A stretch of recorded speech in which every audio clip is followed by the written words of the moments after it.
Good evening class. तो हमारा जो sociology lecture 36 sociological analysis of lateral entry in Indian bureaucracy.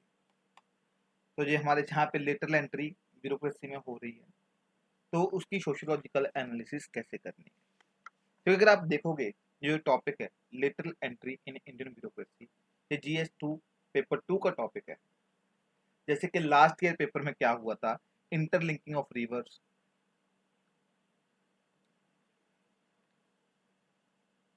Environmental degradation,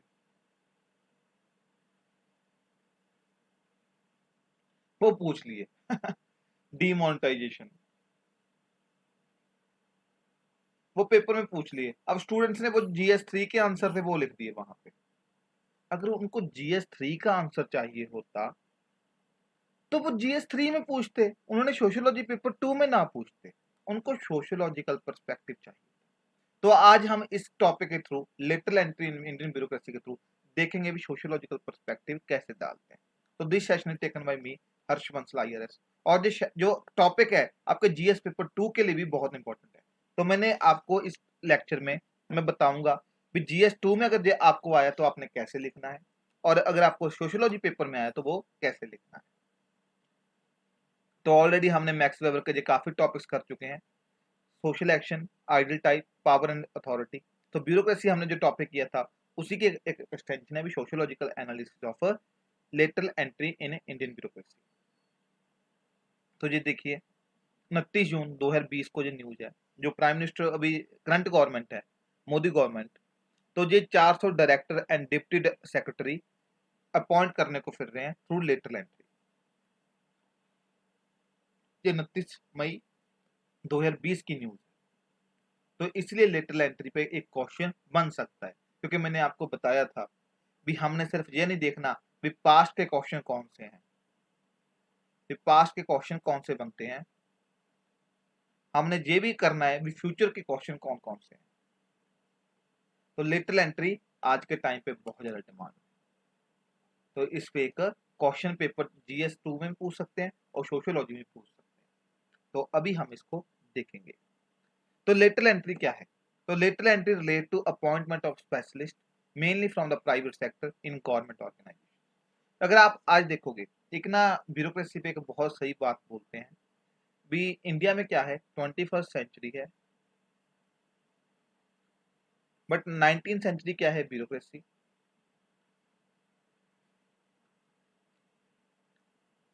और 18th century क्या है लॉज।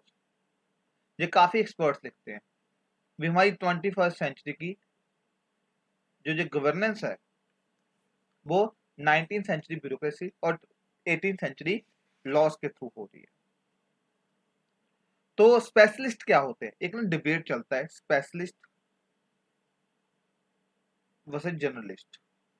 अगर आप IAS ऑफिसर देखोगे तो वो क्या होते हैं, जर्नलिस्ट होते हैं। क्योंकि अगर आज देखिए, आज अगर वो ministry of earth and sciences में काम कर रहे हैं, कल को हो सकता है मिनिस्ट्री ऑफ आर्कियोलॉजी में काम कर रहे हैं, मतलब जर्नल थोड़ा थोड़ा सभी को पता है। लेकिन स्पेशलिस्ट क्या होते हैं, एक डोमेन के बारे में सारी नॉलेज होना। तो आज के टाइम पे स्पेशलिस्ट का इतना ज्यादा क्यों फोकस है, क्योंकि now we are in the era of fourth industrial revolution. Fourth industrial revolution, अभी ये फोर्थ इंडस्ट्रियल रेवोल्यूशन पे क्वेश्चन मैं पूछ रहा हूँ, तो इसका भी सोशियोलॉजिकल एनालिसिस पूछ सकते हैं। Sociological analysis of fourth industrial revolution. तो फोर्थ इंडस्ट्रियल रेवोल्यूशन में क्या है, AI, बिग डेटा 2 सेकंड, इसमें आप इधर देखते हैं फोर्थ AI में क्या है, फोर्थ IR में AI, बिग डेटा, रोबोटिक्स,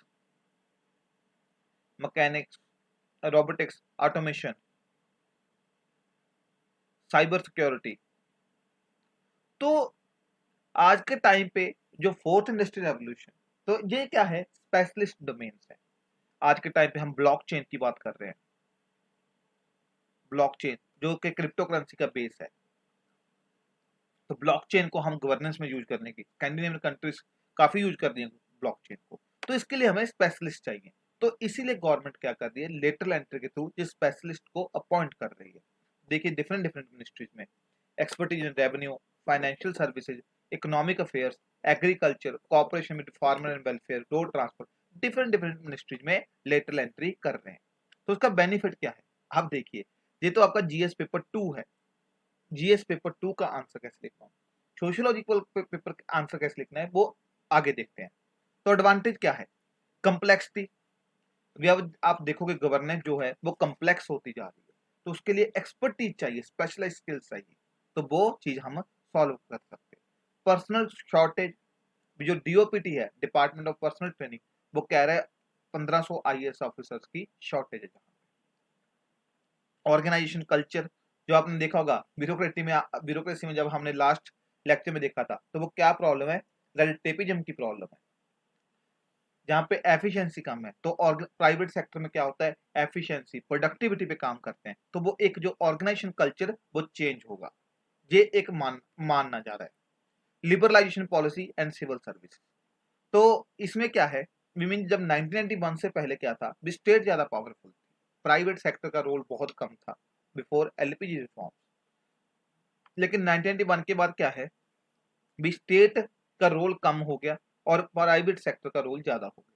तो इसीलिए हमें क्या चाहिए? जो प्राइवेट सेक्टर में क्या है, क्या एक्सपर्टीज है, क्या चल रहा है, क्या ट्रेंड है, तो इसीलिए हमें लेटरल एंट्री हम करा रहे हैं। पार्टिसिपेटरी गवर्नेंस, अभी क्या हुआ गवर्नेंस में? पहले कौन होगा? मीन जो प्राइवेट सेक्टर, एनजीओ, जो सब लोग पार्टिसिपेट कर पाएंगे। इश्यूज क्या है? नीड फॉर ट्रांसपेरेंट प्रोसेस, ऐसा ना हो भी मतलब रिश्तेदारी अपॉइंट हो रहे हैं, भी नेपोटिज्म को प्रमोट ना हो, तो एक ट्रांसपेरेंट मैकेनिज्म चाहिए इसको अपॉइंट करने के लिए। Difference in organisation values, organisation की वैल्यूज में डिफरेंस है। अब प्राइवेट सेक्टर की कुछ और वैल्यूज है और गवर्नमेंट सेक्टर कुछ और वैल्यूज है। तो प्राइवेट सेक्टर तो क्या है? Profit at any cost. Government के क्या है? Socialist values. तो वो भी एक डिफरेंस है। Profit motive versus public service, तो ये वही चीज आ गई। जो प्राइवेट सेक्टर होता है वो प्रॉफिट ओरिएंटेड होता है और जो गवर्नमेंट सेक्टर होता है वो पब्लिक सर्विस, तो ये दोनों का वो कॉन्फ्लिक्ट आएगा। इंटरनल रेजिस्टेंस, कई ऑफिसर्स हैं जो लेटरल एंट्री को अपोज कर रहे हैं, क्योंकि जब लेटरल एंट्री होगी, लेकिन आप देखिए आप यूपीएससी की इतनी ज्यादा प्रेपरेशन कर रहे हो, आपकी जो जुबान आपकी यूथ के 5-5 साल चले गए, कईयों के जाते हैं। मैं तो चाहता हूँ जो कर रहा है उसका फर्स्ट अटेम्प्ट में हो। जैसे आप देखोगे मेरा भी जो फोर्थ अटेम्प्ट था, क्योंकि सर्विस इंप्रूवमेंट के चक्कर में वो चले जाता है टाइम। तो अब इंटरनल डिस्टेंस हो रही है, कह रहे भी आप, एक तो हमने इतना ज्यादा वो मेहनत करके किया है, एक बंदा दूसरा वो प्राइवेट सेक्टर में काम किया, वो आके सीधा उस सेक्रेटरी लेवल पे आ रहा है। Constitutional mandate for affirmative action, अब क्या है? जो लोअर एंट्री में कहाँ पे होता है? जो नीचे की एंट्री में है यूपीएससी की, सीनियर लेवल पे नहीं, जो सिविल सर्विसेज में है, तो वहां पे रिजर्वेशन का है। लेकिन अगर लेटरल एंट्री होगी तो वहां पे रिजर्वेशन का कोई कंसेप्ट ही नहीं है। Issue of conflict of interest, अब प्राइवेट सेक्टर से कोई आ रहा है बंदा, तो वो जहां पे कॉन्फ्लिक्ट ऑफ इंटरेस्ट होगा, क्योंकि गवर्नमेंट जो सिविल सर्वेंट्स होते हैं, जो सेक्रेटरी होते हैं, वो क्या करते हैं? Policy making. जहां पे हो सकता है भी वो पॉलिसी ऐसी करे भी जहां पे उसके कंपनी को फायदा हो। नैरो स्कोप, अभी हो सकता है, नैरो स्कोप का क्या है? मीन ऊपर बैठ के पॉलिसी बना रही है, लेकिन उसको ग्राउंड लेवल पे कोई रियलिटी का नहीं पता, तो उसका क्या है भी, यानी कि उसकी पॉलिसी मेकिंग का जो स्कोप होगा वो बहुत नैरो होगा। और लैक ऑफ स्पेसिफिक क्राइटेरिया, और स्पेसिफिक क्राइटेरिया नहीं है भी किस हिसाब के बेसिस पे ये लोगों को आप लेटरल एंट्री में अपॉइंट करोगे।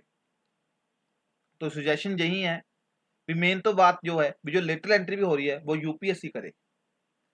एक, क्योंकि यूपीएससी कॉन्स्टिट्यूशनल बॉडी है, मैंने लास्ट लेक्चर में बताया था, यूपीएससी का जो मेन है that is watch dog two of democracy, भी डेमोक्रेसी को बचाने के लिए बनाया गया था। तो जो भी ये ऑफिसर भी अपॉइंट हो रहे हैं लेटरल एंट्री के थ्रू, तो ये यूपीएससी के थ्रू होना चाहिए और प्रॉपर ट्रांसपेरेंट मैकेनिज्म से। तो ये जहां पे तक तो क्या हो गया आपका जीएस पेपर 2 का आंसर हो गया। अगर आप ये सेम आंसर लिखोगे तो वहां पे आपको हो सकता है नंबर ना मिले। अभी हम देखते हैं सोशियोलॉजिकल एनालिसिस। तो सोशियोलॉजिकल एनालिसिस क्या होगी? पहले स्कूल कौन सा होगा? Functional perspective. तो फंक्शनल पर्सपेक्टिव क्या कहता है भी, कुछ सोसाइटी की ना वैल्यूज होती हैं, उसको अचीव करने के लिए जो स्ट्रक्चर होती है डिफरेंट डिफरेंट स्ट्रक्चर, वो अपने आप में कोहेरेंट में काम करती है। जैसे कि हमारी जो सोसाइटी की वैल्यूज हैं, जो कॉन्स्टिट्यूशन है, जो प्रियम्बल है, justice, social, economic and political, liberty, equality, तो ये सब चीज। अभी ये लेटरल एंट्री का कंसेप्ट क्या था, क्योंकि हमने लास्ट लेक्चर में देखा था भी जो आयरन, जो स्टील फ्रेम था,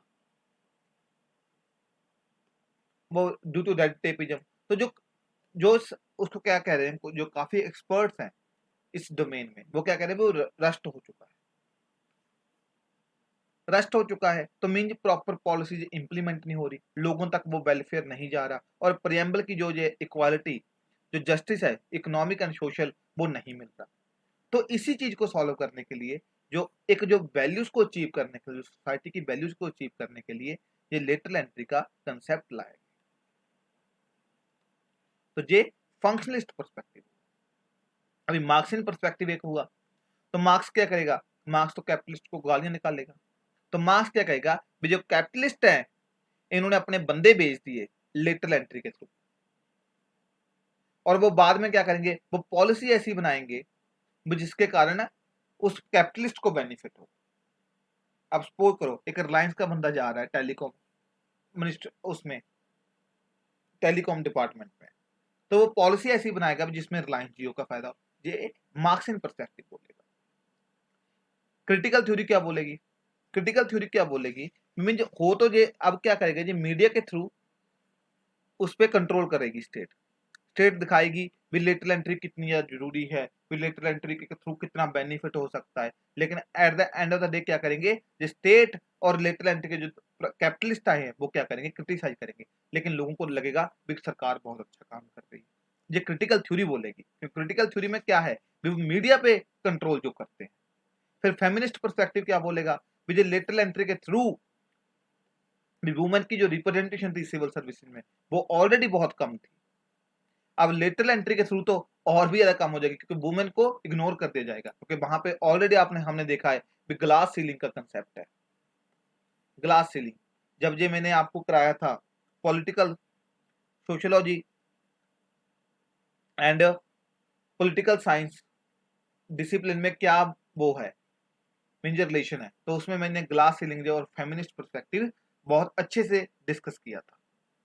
ग्लास सीलिंग क्या होता है, मीन्स ऑर्गेनाइजेशन में एक लेवल तक आपको नहीं राइज करने देगा। तो ये फेमिनिस्ट पर्सपेक्टिव क्या कहेगा, भी लेटरल एंट्री में वुमेन को रिप्रेजेंटेशन नहीं मिलेगी और उनको पॉलिसी मेकिंग से साइडलाइन कर दिया जाएगा। सबल्टन पर्सपेक्टिव क्या कहेगा, एक सच्चर कमेटी रिपोर्ट आई थी, तो उसने क्या बताया था, जो मुस्लिम्स की रिपोर्ट थी। तो सबल्टन पर्सपेक्टिव कौन होते हैं, सबल्टन कौन है, जो मार्जिनलाइज सेक्शन है सोसाइटी के, जैसे कि SC ST माइनॉरिटीज। तो सबल्टन पर्सपेक्टिव क्या कहता है, जैसे सच्चर कमेटी रिपोर्ट ने क्या कहता भी जो मुस्लिम्स हैं उनकी सिविल सर्विसेज में रिप्रेजेंटेशन बहुत कम है। तो सबल्टन पर्सपेक्टिव क्या कहेगा, भी उनको जो ये सबल्टन ग्रुप्स हैं, जो मार्जिनलाइज ग्रुप्स हैं, उनको ये थ्रू लेटरल एंट्री, क्योंकि अगर आप देखोगे UPSC, वहां पे तो रिजर्वेशन है, लेकिन जहां पे कोई रिजर्वेशन नहीं है, तो उनको साइडलाइन किया जा रहा है। अब ऑस्कर ल्यूस की एक थ्योरी है कल्चर ऑफ पॉवर्टी। तो कल्चर ऑफ पॉवर्टी क्या है, the culture of poverty suggests that poverty is the result of people's value and cultural norm. In a way, it suggests that people who are poor have different cultural values than mainstream society. तो अभी कुछ लोग क्या कहते रहते हैं, गरीब रह जाते हैं, जब कुछ लोग एक इकोनॉमिक क्राइटेरिया में जो हम्बल बैकग्राउंड से रह जाते हैं। क्योंकि अगर आप देखोगे अब ये लेटरल एंट्री है, तो अब वो जो पुअर है, वो करो एक सेक्शन से, एक जहां पे वो है, एक लोकेलिटी है जहां पे पहले से कोई बंदा ऑफिसर नहीं बना, ये एक बंदा गया जो रेगुलर एंट्री के थ्रू वो बना, एक IAS ऑफिसर बन गया। अब हो सकता है उस लोकेलिटी के जो सभी लोग उससे इंस्पायर हो, तो जो कल्चर ऑफ पॉवर्टी जहां पे क्या हुआ, ब्रेक हुआ। लेकिन लिटिल एंट्री के थ्रू जो कल्चर ऑफ पॉवर्टी ब्रेक होने की एक वो थी, वो टूट जाएगी, जो एक होप थी। तो इस तरह आप डिफरेंट डिफरेंट पर्सपेक्टिव डाल सकते हो। एक जैसे मार्क्सियन पर्सपेक्टिव में एक चीज और डाल सकते हो, मार्क्स ने बात की थी एलिनेशन की। तो जब अब लेटरल एंट्री होगी, तो इससे क्या होगा, भी जो रेगुलर एंट्री से ऑफिसर है वो दे विल फील एलिनेटेड। वो कहेंगे यार भी हमने इतना ट्रेनिंग की, इतना पढ़े, मतलब दिल्ली में पढ़े, अपने शहरों में पढ़े, 2-3 साल जब प्रीलिम्स की तैयारी की, वो हिस्ट्री पढ़ी, लेकिन एंड में जो कौन हमारे ऊपर आकर कौन बैठ गए, जो लिटल, तो दे फील एलिनेटेड। तो एलिनेशन आप वर्ड यूज कर सकते हो। और इसी तरह डिफरेंट डिफरेंट वर्ड्स, एनोमी हो सकता है, तो अगर नेपोटिज्म हुआ तो एक तरह का ये क्या कर देगा, एनोमी कर देगा एक इंडियन ब्यूरोक्रेसी में, कोई रूल्स नहीं होंगे। और हो सकता है कुछ जहां पे सुसाइड करने लग जाए ऑफिसर्स, अगर ज्यादा एनोमी फील करके, एनोमिक सुसाइड या इगोइस्टिक सुसाइड।